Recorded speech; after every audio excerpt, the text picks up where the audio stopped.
ఆలోచన ఏంది చెప్పకపోతే గుట్టు చప్పుడుగా ఉండేది. కార్మికులకు లాభాలు ఎంత ఇస్తారో వాటా ఎంత ఇస్తారో అదే ప్రకటన చేసేది.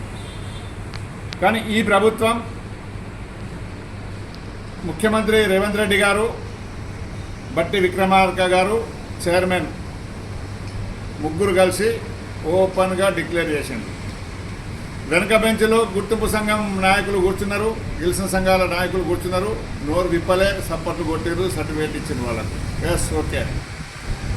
4700 కోట్లు వచ్చిందని ఓపెన్గా ప్రభుత్వమే ప్రకటించింది. ప్రభుత్వానికి మేము సెల్యూట్ కొడుతున్నాం.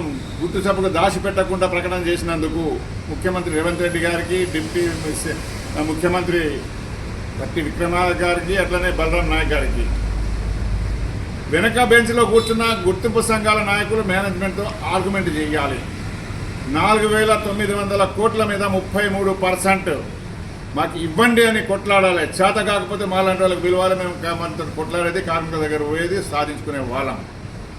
కేవలం 2000 కోట్ల మీదనే ప్రకటించి 33% అంటున్నారు. కాదు, లాభాలు 4000 కోట్లు వస్తే 33% అంటే ప్రభుత్వమే చెప్పింది, ఎవరో చెప్పిన మాటలు కాదు, అఫీషియల్ రికార్డ్ అది.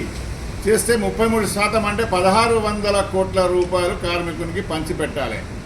కానీ 2000 కోట్ల మీదనే 33% అని చెప్పి 700 కోట్ల మీదనే వాళ్ళు పంచిపెడుతున్నారంటే ఒక్కొక్క కార్మికునికి 2 లక్షల రూపాయలు మోసం, నష్టం చేసిన ఈ గుర్తింపు కార్మిక సంఘం యాజమాన్యం కలిసి చేస్తున్న డ్రామాలను తిప్పికొట్టవలసిన అవసరం ఉంది. ఇప్పటికైనా చెప్తాం, సవరించండి.